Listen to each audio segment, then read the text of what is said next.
Green മീഡിയസിലേക്ക് സ്വാഗതം. ദളപതി ഇന്ന് റിലീസാണ്. Happy birthday to our Thalaivar Rajinikanth എന്നാണ് പറയുക. അദ്ദേഹത്തിൻ്റെ ബർത്ത്ഡേ ആണ് ഇന്ന്.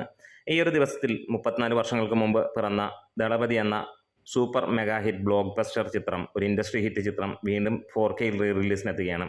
വലിയ കൊട്ടിഘോഷങ്ങളൊന്നും ഉണ്ടായിരുന്നില്ല. ഇന്നലെ വരെ സിനിമയുടെ ബുക്കിംഗ് കാര്യങ്ങളതൊക്കെ ലാസ്റ്റ് മൂമെൻ്റാണ് തുടങ്ങിയത്. പക്ഷേ ഇന്ന് നമുക്ക് ചെന്നൈ നോക്കുമ്പോൾ മികച്ച രീതിയിലുള്ള ഒരു ബുക്കിംഗ് ആണ് നമുക്കവിടെ കാണാൻ കഴിയുന്നത്.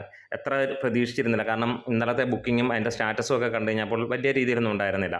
വളരെ കുറച്ച് തിയേറ്ററുകളായിരുന്നെങ്കിൽ ഇന്ന് ഷോകളുടെ എണ്ണം ഒരുപാട് കൂടുന്നുണ്ട് എന്നുള്ളതാണ്. ഏകദേശം 50-50 50 ഒരു 35 തിയേറ്ററുകളിലെങ്കിലും ഉണ്ട്. പല തിയേറ്ററുകളിലും 5 ഷോയുണ്ട് ഈ സിനിമ, ചിലയിടത്ത് 6 ഷോയുണ്ട്.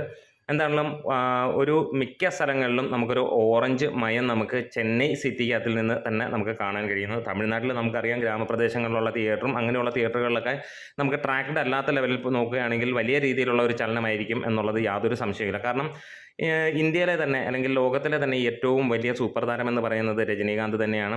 അദ്ദേഹത്തിൻ്റെ മാർക്കറ്റ് അറിയണമെങ്കിൽ ഇന്ന് നമ്മൾ പാൻ ഇന്ത്യ പാൻ വേൾഡ് എന്നൊക്കെ പറഞ്ഞ് ഒരുപാട് പേർ തള്ളിക്കയറി വരുന്നുണ്ടെങ്കിൽ ഇതൊന്നുമല്ല എന്നുള്ളത് രജനീകാന്ത് പല പ്രാവശ്യം കാണിച്ചു തന്നിട്ടുണ്ട്. China, Japan, Korea, Malaysia, Singapore തുടങ്ങിയ രാജ്യങ്ങളിലെല്ലാം അദ്ദേഹത്തിൻ്റെ സിനിമ ഇവിടെ പരാജയമായതുപോലും 500-600 ദിവസം ഓടാറുണ്ട് എന്നുള്ളൊരു കാര്യമായിരുന്നു നമുക്ക് എടുത്തു പറയാനുള്ളത്.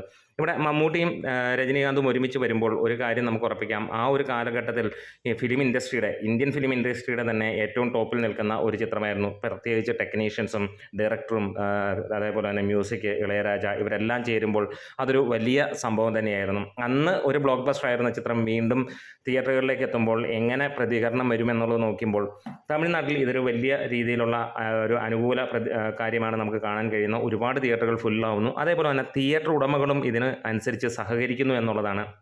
പല സ്ഥലങ്ങളിലും ടിക്കറ്റ് റേറ്റ് അവർ കുറച്ച് തന്നെയാണ്. 80 തൊട്ട് 100 രൂപ, 120 രൂപ റേഞ്ചിൽ പല തിയേറ്ററുകൾ അങ്ങനെ ചെയ്യുന്നു എന്നുള്ളതാണ് നമുക്ക് കാണാൻ കഴിയുന്നത്.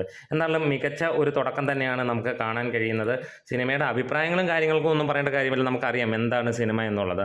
അതായത് പലയിടത്തും നമുക്ക് ഉച്ചയ്ക്ക് ശേഷം അല്ലെങ്കിൽ ഉച്ച തൊട്ടുള്ള ഷോകളാണ് കാണുന്നത്. ചിലയിടത്ത് 12 മണിക്കുണ്ട്, 11 മണിക്കുള്ളതുണ്ട്.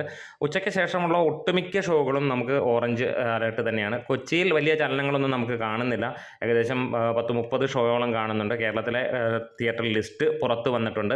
നല്ല ലെവലിലുള്ള തിയേറ്റർ ലിസ്റ്റാണ്. ഏകദേശം പ്രതീക്ഷ പോലെ 60ഓളം തിയേറ്ററിൽ ഉണ്ടാവുമെന്ന് പറഞ്ഞു. അത്രയും തന്നെയുണ്ട്. അപ്പോൾ നമുക്ക് കാത്തിരിക്കാം. നിങ്ങൾ ആരൊക്കെയാണ് ദളപതിക്ക് വേണ്ടി കാത്തിരിക്കുന്നത്? സിനിമ കാണാൻ പോകുന്നവർ, ഇന്ന് പോയിട്ടുള്ളവർ ഒക്കെ ഒന്ന് കമൻസിലൂടെ രേഖപ്പെടുത്താം. നമ്മുടെ വീഡിയോസ് ഇഷ്ടമായെങ്കിലും സപ്പോർട്ട് ചെയ്ത് തരാം. Green medias.